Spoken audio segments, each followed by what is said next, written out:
games, a couple of series already throughout this tournament, and we're hoping for that one nice tight one, and that may be it. And let's actually look at what the teams have to offer as they're all going out to their lanes. And I want to start with a combination.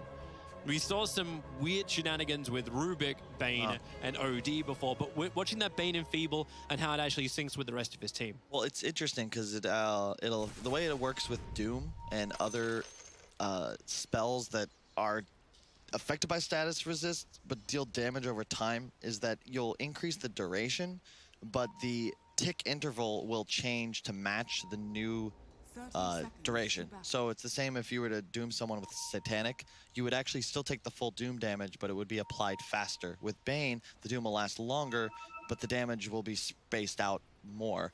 It's great synergy with hero like Nyx, though. You set up with a Sleep Enfeeble, and then the Nyx stun is like 4.5 seconds. It's kind of ridiculous. Yep, we're actually seeing that stun already going to work from Nusham, going after Ninja Boogie, but Moon's moved over.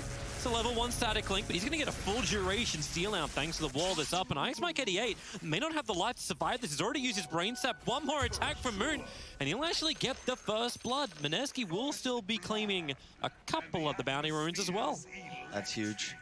You really want to get ahead with this draft of Mineski, and I think part of the reason the odds are so close is just you have a concept. Furion in this game, as far as matchups go, specifically against Spectre Doom, it's not great, but you have a Terrorblade. You want to capitalize on the early game damage advantage you have and just sort of sweep through these towers and keep Team in their base before the Spectre Haunt being active ensures that they'd win a team fight. So look for Mineski to try and end this game quick. It is actually one of the cool things we were talking about during the drafting phase too, just how easy it is for that Spectral Haunt just to get everywhere on the map. Difficult for whatever 3 position Mineski was trying to toss up the pick during their drafting phase to grab. But, well, KP is already putting his work in with the Fissure block up from Febby, who's looking to have a great, fantastic, and very attention-grabbing ES game. Oh, yeah. We'll be watching you, Febby. Make it good. Hey, for now, he's my MVP. Really? Yeah. You're putting Febby up high? Maybe not. His plea from yesterday was able to sway you. I'm surprised more players haven't done that, you know? Yeah, why not? It's like, oh, VP's going to win it every time, right? So I was like, well, let's just move on. No. I think after today, I'll ask for a personal essay from each player as to why they want a Mercedes. What would they do with it? And the best one gets my vote. Taking a slack. If they make the You're taking Slack's Pokemon story there. You ever see that? Mike's in trouble on bottom lane, moving into the trees with KP's attack. This Blindstone's a real pain in the butt for him. He's actually normally got pretty high armor, but he's down to 4 in Envy. With the Treants attacking in and this Blindstone, they're so fearful of just a fissure holding them away from their retreat angle, and they don't have an easy way to cut back out of it. One Quelling Blade won't get you very far. Yep. It's a part of the reason I think you go for the Furion here. It's very tough to go safe lane against a Bane, and Team love putting IX Mike on these lane secures, right? Undying Bane specifically. Doesn't matter against a Prophet. You just hit too hard. You've got a bunch of friends. You can even see KP TP's back to base so that he can just get full mana and immediately come back and continue spamming trees. I expect to see him cycle like that because it's not about his net worth as much as it is slowing down the Spectre and the Bane and ensuring that they dominate bottom. Yeah, because that's what you're talking about, right? Like, if Spec's timing is slowed up, that buys more time for Terrorblade to get bigger. And they did give TB that mid lane against the Venomancer. So you're going to get some fast levels because this is a pure 1v1. There's no heavy rotations coming in from anyone. And maybe that's also something else to think about from Mineski. Like, we're seeing it now. Febby, 3 minutes in, level 2 is coming towards the mid lane, but this will only work if Gunnar moves out a little bit too far. And with the great plays we've seen from Gunnar during this tournament, it's unlikely he'll do this. He does get the salve, which is nice. And just want to mention something about this Terrorblade pick. Even the Furion too. This is the Liquid special, okay? If whenever there's a period of time where the Veno was first 2 picked, like for a while, I think right after TI7. And Liquid would immediately respond with nice Terrorblade. Catch. Gunnar is most definitely dead. They just lock him in with a wall and the fissure. Yeah, I was thinking that there would be a Kunkka, maybe a DK. The Veno is less of this active pace slower to a game and more like, okay, I'm gonna get ahead, spam all these wards, you'll be unable to puncture the tower. But Fury and TB hit a timing so fast that you're just not strong enough as a Veno to stand on towers. Although mid, did he just kill Ajit? It looks like it. He went for a 2-2 build, and then life, it's still not enough. That was for Ajit to stay alive. That was a huge miscue because you get a kill mid with 3, and then Gunnar immediately TPs back in to equalize. That's That's massive for his game. I'm liking too, like the build he's able to go for, the skill build with this 2-2 is very kill centric, very aggressive, very lane harassment out, and not just into a push or a counter push. He gets it through the aggression into the heroes directly. Febby trying to do this solo, begins his own TP out, just burns a lot of life and a little bit of mana of the Venomancer, so he'll pop himself and be back down to 2 tangos only. Yeah. Yeah, top lane, mid, and bottom lane, though, are going so well for Mineski. They just have a massive advantage. Disruptor with a Razor that got first blood is nigh unbeatable. Disruptor when behind, just, you know, low damage, doesn't really accomplish anything in the laning phase, but Razor could 1v2 effectively. And then there's a Disruptor there to ensure the link damage comes out full. But I like this decision from Brax to get the Ice Armor. We saw this in I think, Doom game played by Keen. Just 8 armor is pretty insane this early in a game. Do you actually also like the fact that you're seeing just KP moving into treads this game? It's not the phase boost we've been seeing from the harassment lane. No, Newsham, he's locked in once again. That wall, the kinetic field, holding him in position. He's going for the rune. He's actually got the rune. He's going to get up the hill. TP scrolls of Velvet. He's doing it in the fog of war. He wants to keep the run going instead. But Moon, such high movement speed, just keeping up with the Nyx Assassin and finds the kill. I think, so we watched Complexity yesterday. I had a lot of criticisms. We both did, because the Prophet of Death went for this weird Orchid build, right? Oh, hang on, we're gonna have... Yeah, you never get a time to have a chat about something. It's fine. Febby will potentially die. He's gonna fissure out. Terrablade's moving over. He's gonna put the reflection down, but still, Febby does take a fall into the Metamorphosis. The Nightmare protecting Gunnar for a moment. He'll move around the tree line. Sinjabugi wants to help out too, putting the wall in, so Mike cannot hide himself in the trees. In fact, the glimpse pulls him back right underneath. Ajit to get the kill, a double for him. Yeah, you can look at the way that the itemization is synced, right? So before we go to Prophet again, 3 Wraith Bands is going to be the build to start on Ajit. I expect to see a second item BKB. They're looking to end game first or second Roche at the latest. And unlike the Death Prophet, I think KP is going to be going for a proper build here. All team fight. Sunder's skilled. You got to be careful. Happened again. He's going to turn around, as you said, with the Sunder. Tries to find that extra damage. Gunnar is very low. In fact, the Reflection's causing a lot of problems, even with the Poison Sting effect. Venomancer is not a healthy man. He's got 60 charges, so he'll be okay. Yeah, but I actually really like what KP's doing. It's all about just sitting bottom. You know, other Prophets may have rotated by now, but he just wants to continue dominating this Spectre in the laning phase. And he'll be going for this, like, Medallion, Drums, Vlad's build. And the whole idea is that you can't play the usual Prophet game where you're ratting. You're in the trees, you're hiding because you're against a Nyx. You're against a Spectre that can immediately pop out and get on top of you. You need to be able and willing to fight at all times. So you need to get those team fight items. It's going to help you out. Yep. Cheap stat items, increase your survivability, and of course, stay high damage. And buy those team items that no one else in your squad is going to really want to go for right now. Yeah, so that's why you actually saw KP for half a second. He was looking to TP around, looking for the fights, but only if it makes sense. Because he could just TP out and then TP back down again. Teleportation and TP scroll, not having those shared cooldowns, just allows him to do so. Mike. Oh, that's a lot of gold for Envy. That was a nice dagger. He actually put that up to level 3. Yeah, he's going for the build I saw Ana utilize. Not the items necessarily, but just maxing out Dispersion and Dagger, no points Desolate. It looks like a Vanguard into Treads. Gunnar really kills himself with Reflect. Yeah. I just realized just how hard it is when the Poison Sting is just that effective. He's actually TPing all the way back to base. This is such a huge loss for him. Yep, and it's a very difficult lane to your point. And it's 3 points reflection as well on Ajit. You know, it's funny. You know who started this off was Monkeys Forever. He used to go max reflection and meta build. And yeah, that's exactly what Ajit's going to do. Level 7 max reflect. And to your point, he can just spam it. It's a 50 mana ability. 50 mana. And as we just saw, when Gunnar maxes, not even maxes, just 2 points Poison Sting, like he hits himself out of the lane. The battle for the rune. Nyx Assassin really wanted to try and find that kill on mid, however. No mana burn points, it's a 2-0-2 on the Nyx. Doom is still having some good time up on top. As you said, having the Frost Armor is very difficult to kill him, but it seems like Mineski are focusing on every other lane apart from Brax's lane. But Brax has been so good as well for Team, always itemizing to ensure the same thing we've been talking about from KP, building up these team fight items. Mm-hmm. And I also really like, man, Brax is like this unsung hero of Team. I think he's going to go for a max Infernal Blade build, and I love Doom against Razor, but the new style of Doom where you're usually maxing out Devour and then the Fire next just kind of plays into the Razor's hands, right? Because you get the free link off at all times. But if you max Infernal, you can actually just man up with them. You don't need damage to do heavy DPS. Now, Yeah, Mike is most definitely dead. When they TP in 3 and KP commits the Wrath of Nature, he was definitely dead. I really like the Furion. If it works out, it's gonna look like genius, and if they don't hit the timing and Team Spectre starts going off, it's gonna be trouble. But you can see how, like, Mike has 500 net worth right now, and when you pick a hero solely to dominate lanes and you don't, 5 just becomes miserable. Yeah.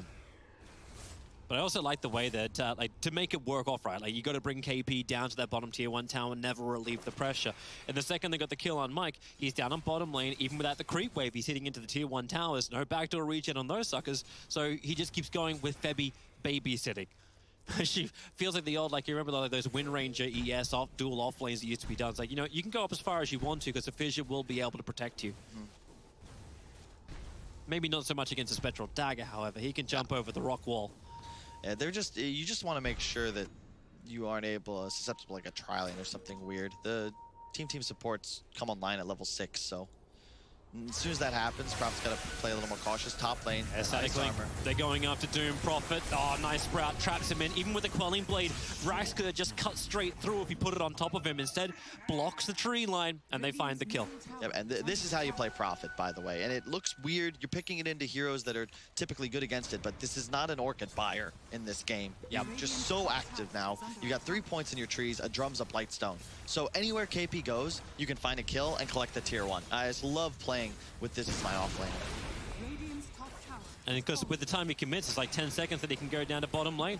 And Febby's been holding that lane back anyway, so he'll have his own little, like, experience getting money gain, and they're not stopping. This is a Terrorblade. He wants to keep pushing into the lanes, and KP becomes the enabler. And the downside of the Envy build is, you know, we saw this again yesterday in the Complexity game when the Sand King went Vanguard. You're not strong. You're tanky, but he needs a lot more time to come online. And because of this, they're able to just plant a level 4 Earthshaker in the off lane. And there's no threat on him, even though it's a level 8 carry. It's ES off lane, Ninja Boogie in the mid lane. Like, they're getting their support so many levels, while IX Mike 88, he can't go anywhere. He has hit his 6, though. He did at least get the 6 off the top lane. This is something we've talked about a lot. Like, it's so necessary nowadays for teams to draft in a way that allow the cores have to be willing and able to rotate. You've got to leave these lanes at a point so that the supports can activate themselves. And the difference between the teams is that Mineski, when they plant their supports in place, like, they're getting CS, and it feels like team, it's just like, oh, I'm trying to recover, and my cores are now relegated, as you can see, Gunnar, to his own jungle. Moon is pushing for a tower and farming enemy jungle. Just well played by Mineski, and they're going to keep this pressure on down to the tier 1 tower on bottom lane. Fissure doesn't lock in Envy, and the Sprout actually pushes him further away. Not the initiation Mineski wanted, but they get the tier 1 tower. KP with the last hit. Febby may be caught off a little bit on the sidelines as Gunnar and Mike will trap him down, and here's the sacrificial lamb. He knows he has to die for the cause of Mineski. Yeah, that's to be expected. You're always going to lose one there. And Ninja Boogie, no intention of joining the fight. He will finish 6 quite soon, though. Carapace done a little bit of harass from Nusham. He needs that Static Storm. Yeah, but Envy, like, the thing about it is, if you're team, you want to try and take fights where either Envy is baited or somehow starts the fight and tanks a bunch of damage, because he's got no points desolate and a Vanguard, like max dispersion. He is solely like 70 attack damage. This hero is not strong, but you can tank like a beast. In the great ways of Eternal Envy's strategies, he's all about dying. Because if he dies, he can buy back and Spectral Haunt straight back into the fight, right? So death is a path to victory when it comes to Eternal Envy. And he'll be testing that right now. He turns around, down the hill, Echo Slam. They're looking for this never-ending control on the spec, but he is very, very tanky. Thanks to that Vanguard, they don't have the damage to do this. And now they're looking for the kill team, hoping for an opportunity. They got slowed down thanks to the Spectral Dagger, but Mineski looks like they've backed off just far enough away to safety. Yeah, you can see that they're lucky they made that decision about when they did, not 3 or 4 seconds later, because you can see team know that that's their fight window. Are they coming in again? The Fiend's Grip holding Disruptor in position, but Febby, Grave Fissure, now the Static Storm goes into play. Nyx Assassin, the only one really caught inside, but there's enough time for Terrorblade just to unleash and pick off the Nyx Assassin. KP with another Sprout catch, but Mike cuts through with his last remaining Tango, but that won't save him from Moon's rotation in from the east to find the kill. A double kill, in fact, going the way of Ajit. And with the Metamorphosis, they'll look to push once again. The creep wave's not too far off, so they can probably take this top tier 2 tower. That was well played by Mineski there, like to just ensure that they went for the supports, ignore Envy. Although Envy, this is how you want to play. He understands the game state. He's going to continue to put himself in positions where he can't be ignored. If you want to pressure this objective, you've got to go for him. Yep. But is this how you need to play for Team? You bring everyone now up to the top lane to defend, and KP just TPs the bottom lane. This global pressure. How do you deal with this? Is it meant to come through Nyx hunting, Spectral Haunt? Like, do they have enough to combine the two of these at the moment? And that's my concern, right? Because I feel like the Venomancer last pick is a bit awkward because Spectre is going to... Like, you can see right there, both Spectre and Veno are at the top tier 2. You don't need both. You'd prefer if Gunnar were on some hero, say, like a Kunkka, that could shove lanes fast and then also be hunting and preparing for the split push that comes out. He can TP to defend if they try and dive the Spectre at tier 2, but when they're both there, it's so easy for Mineski to just retreat and then spread around the map, look for that next opportunity to pop meta and get more towers. Great Dire Observer was able to see Nusha moving around. He was looking to hunt somebody, but like Febby is not enough for them. Like it's an Earthshaker with 1200 HP and 7 armor, and Envy didn't have enough mana to both Spectral Haunt and Spectral Dagger. Yep. I say Spectral on both, just Haunt and Spectral Dagger. We get this stuff right. And look at the wards that Boogie placed. You can see the next move from Mineski. Yeah, tier 1 tower mid. Yep. They can see every aggressive move coming in. So they see Branx, they see Gunnar. And more importantly, Envy. Like you can see, just he's always at the tower being pressured. This time, he'll be TPing bottom because there's Haunt active and his Venomancer's already set up with Doom behind him. Still holding on to the ice armor is Brax, and very effective when you look at the amount of physical damage on Mineski. This early in the game, 20% attack slow, or 20 attack slow. They find Mike up on the top lane. He was just looking for a little bit of extra stuff. KP able to TP in a Ninja Boogie with all the control in the world for them. And Envy will test his survivability in a second. Fissure looking to lock him down. Spectral Horn still available if he wants to try and jump away, but this Terrorblade doesn't have Metamorphosis, so he doesn't feel like he has enough damage to kill the Spec, and he's correct. Yeah, nobody does. This is not a target you want to be going for quite some time. Bottom, Febby jumped on. Yeah, it's the Sentry Ward that let him know about it. That's moved just far enough away.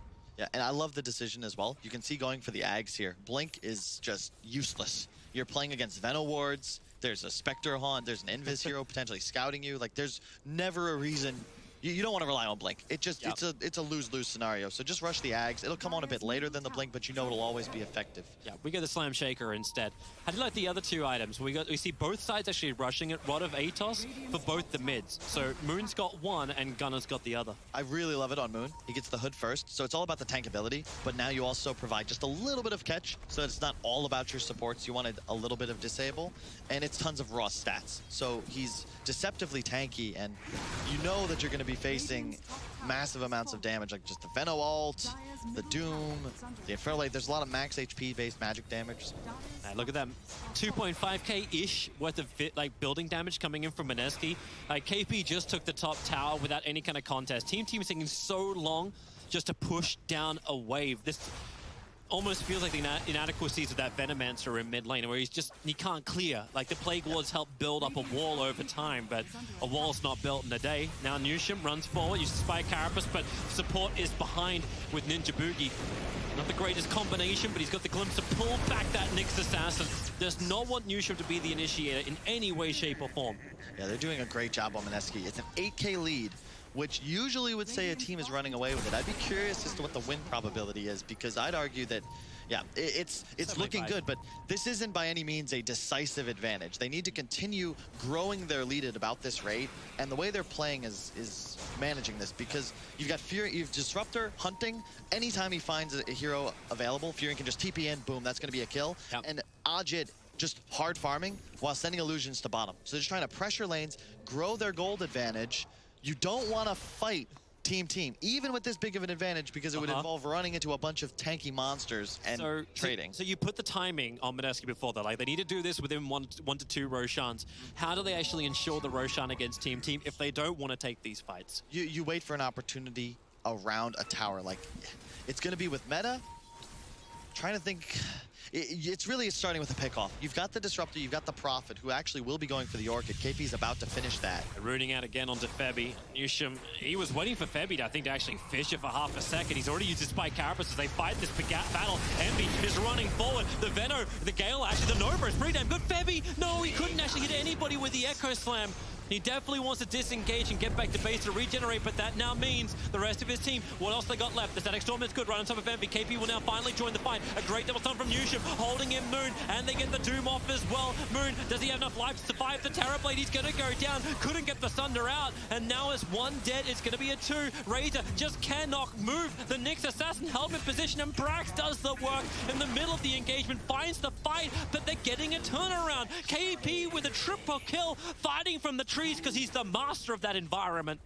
Yeah, that's the fight like Team was ready for. They were waiting for that for some time. I think Mineski do a great job to turn that around, because you can see Team wants the fight. Mineski was refusing to give it to them. Yep. So now they're just going straight for this engagement under the tier 1, because you said it right. They had to go underneath the tower, something Mineski would be willing to defend. Yes, and they had a good timing, right? Drums Vlad's on the Doom. They had the Crimson Guard, as we saw, active. That was the first item. So as soon as that came online, Envy's like, all right, let's make something happen.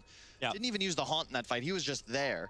And a 2 for 4 is actually okay for Team. Spectral Haunt for a kill. Ninja Boogie, support's coming in from Mike. He's got a Nightmare to just buy time to everyone to reposition. KP picks up the Haste Rune. Sprouts, as well as now having the Orchid. Silenced up the Nyx Assassin, but we go again. Here's your Spectral Haunt, all in the middle with the Reflection. There's so many illusions. Try and keep track of this one. A great double stun once again, kicking in Ajit and Moon. They have enough stolen damage. They can fight this, but the Crimson Guard making it difficult for Mineski to get that final point of damage in. This will be a little bit easier, however. Mike glimpsed back in. Envy, he turned around, normally just leave him for dead, but now Envy slightly up the hill in the Sprout, locked in position, another stun, trying to buy some space, but Febby's Fissure will put down Eternal Envy. That's his first death of the game. He's not going to like it, because Brax will join him in the grave, or Willie has to trigger the drum charge, get some extra movement speed, but can he get away? The Diakuro can die in the meantime. It looks like they've actually got the trap on the Venomancer, so he'll go down, and Brax in the trees. Jukes from the right and the left, but the Planter Field reveals they'll hold him in place with the Rod of Atos, and that's one more punch.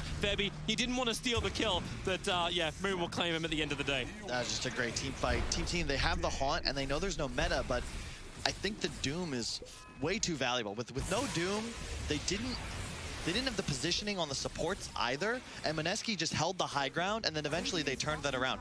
KP also doing a deceptively high amount of damage. With this Drums Orchid build, when he's able to just plant himself on the high ground and smack people, like, you can't actually run up this as Team. The wall didn't actually hold the Nyx Assassin in position.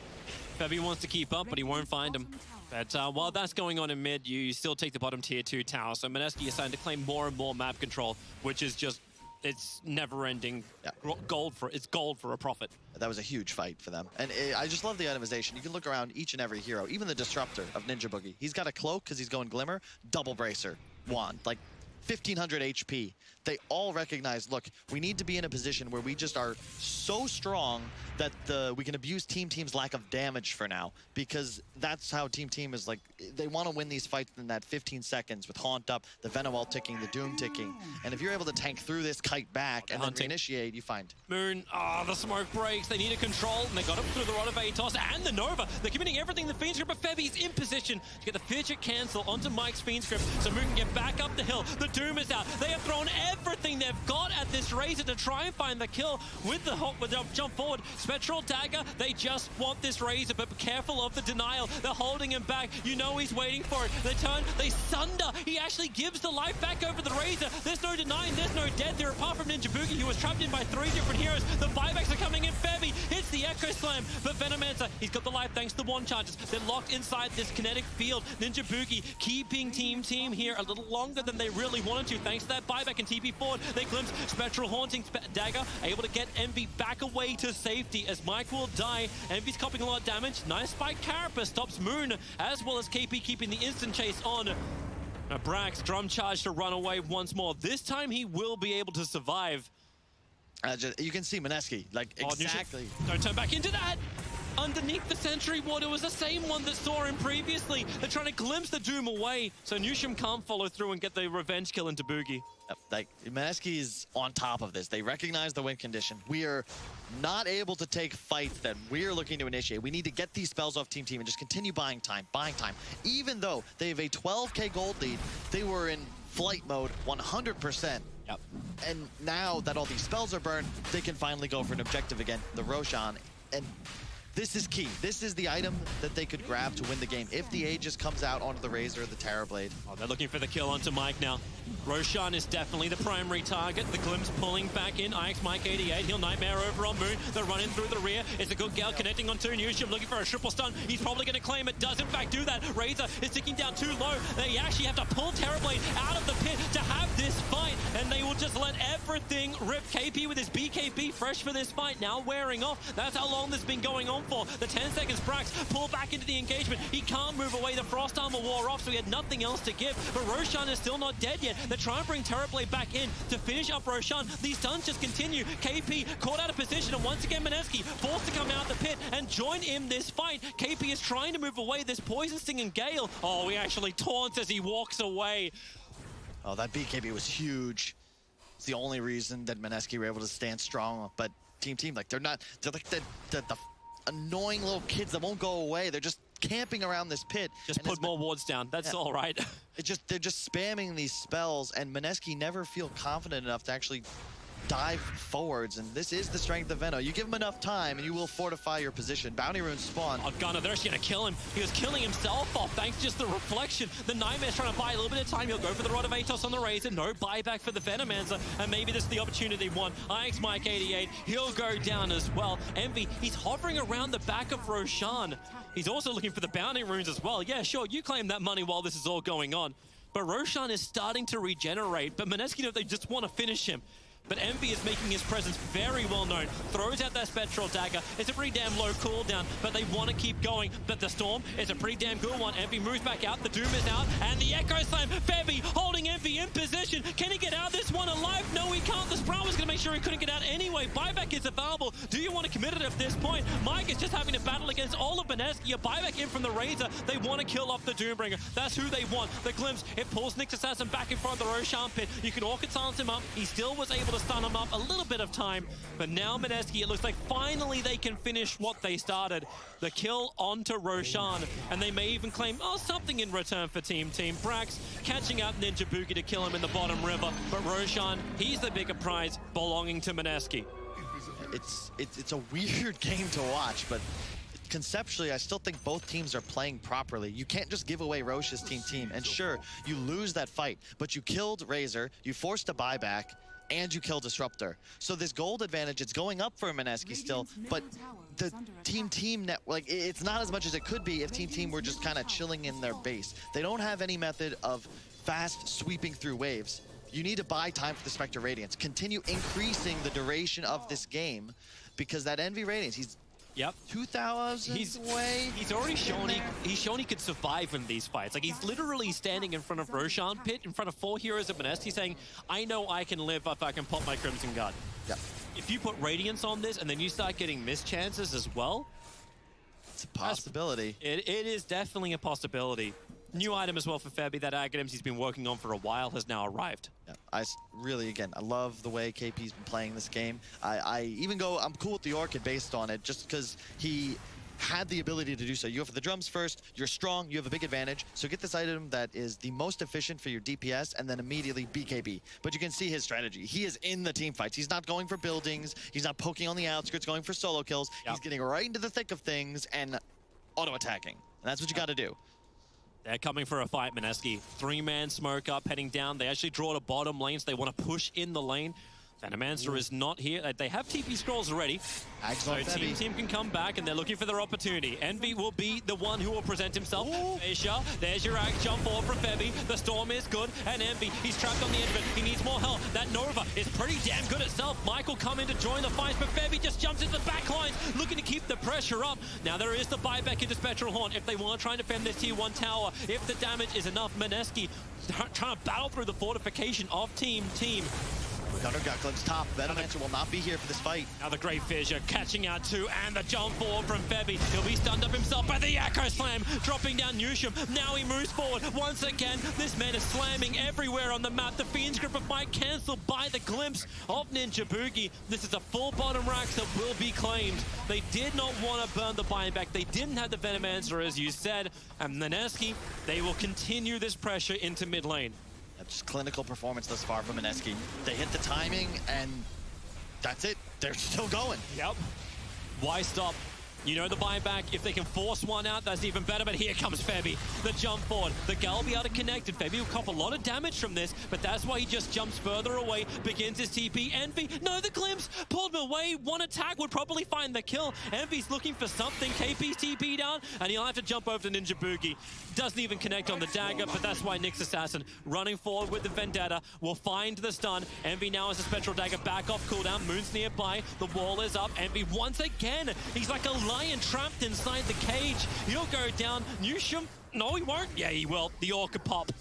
That's enough damage to find it, and already Team back on the retreat, and Mineski running forward. Perfect. It's just perfect for Mineski. You can see they have such a great sense of the flow of these engagements. They push their advantage as much as possible, and once they recognize TT is trying to get frisky, they back, until once again, they're the ones on a high ground. They have more numbers, and they can turn it around, because the team catch isn't there, and they can find kills on these supports so easily the moment they're even just a step out of position. I'm still wondering how these fights go down if Team is already there and ready, in position. Like, Febby's getting some great jumps, but there's never any real big punishment. The Venomancer doesn't have a hell of a lot of wards down.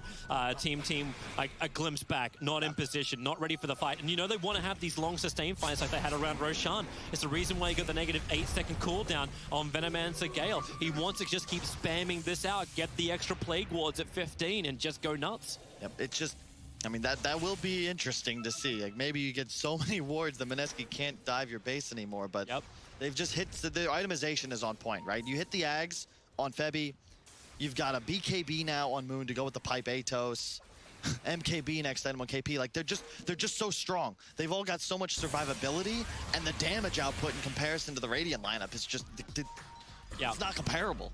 Well, they're coming in. Is that mid they want?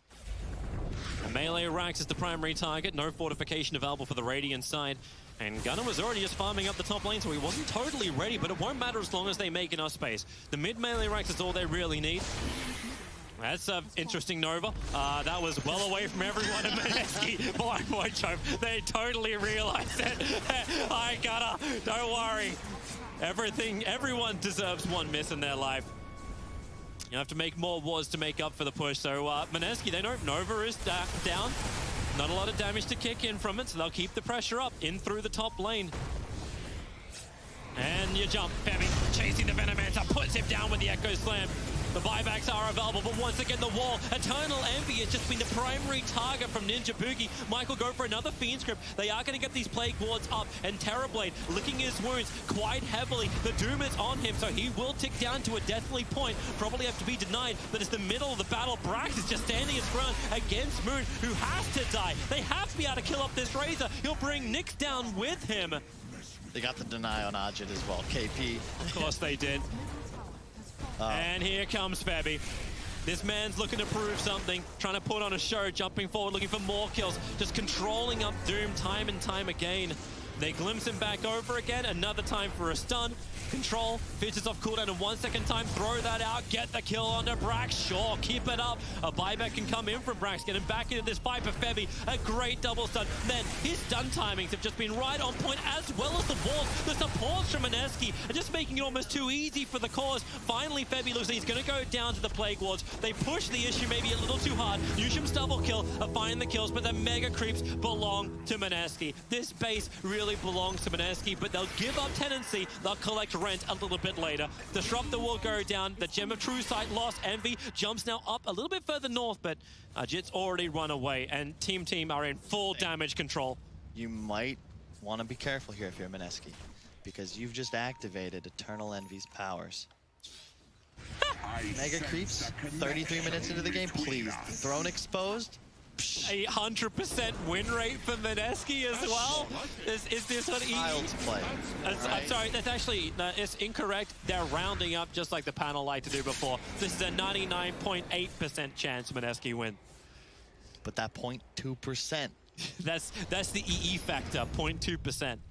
Oh man, Radiant is here, boys. Team's got a chance. Like it's oh, it's a slim one, but Mineski, admirable performance. Like they've done excellent. Yeah, they haven't lost a single tier 1 tower on the map. They own this map. They really haven't made a mistake, and yeah, it feels like they've just crushed Team. But the way these drafts work out, Mineski had to play flawlessly. They had to always be ahead to never lose an engagement. It really just took one misplay where you lose 3, you lose a tower, and all of a sudden you're not strong enough to perhaps make these plays. And I still think Team had the right concept, but the Venomancer just doesn't do what they needed, that 10th pick, that overall last pick to do. You needed that burst damage right in mid. Like we were flagging up like Kunker as like one of those options. A killer and something that kills creep waves as well.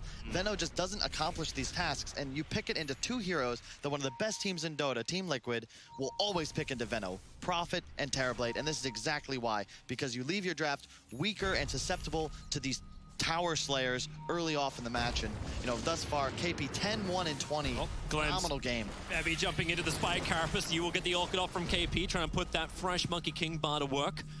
Nyx Assassin just continues his run. Rod of Atos is down. Venomancer, that looks like a good Gale as well as Nova. Let's make some wards, baby, as they just run forward. Earthshaker, Fiend's Grip. This time Mike, for the first time, gets a full duration Fiend's Grip off. Moon up to cover his own BKB, wants to fight out. The Doom actually TP's out underneath the cover of his BKB. The base, got her on the retreat. I need help. I need help, everyone. Come home. Oh my god, this is wild. Yeah, Mineski, you just gotta regroup and do the same thing, but inside the base next time. Gunner's actually salving so he can keep himself alive while he fights the creep wave. Here they come. Mineski want to push forward. Start playing the Helm's Deep soundtrack. Yeah, the horn shall sound once more in the deep. The Gales, here goes your reflect. Is there anything else to really help him fight? Brax is losing too much life too quickly. Same with Gunner. The damage output from Mineski is just too unbelievable. And Team, they are more than on the ropes. Buyback money is letting them stay alive a little bit longer. Envy, he's doing the best he can, hoping these missed chances and the Crimson Guard will protect him and get him all the way back to base. But the throne is how you win. Objective-based gaming, the catapults and the Terrorblade, they're the one doing it. The fortification's out, but still they'll go down. KP with the triple kill. Envy will get something in return, but still Ancient at 600, 200, 0. Game 1 goes to Mineski.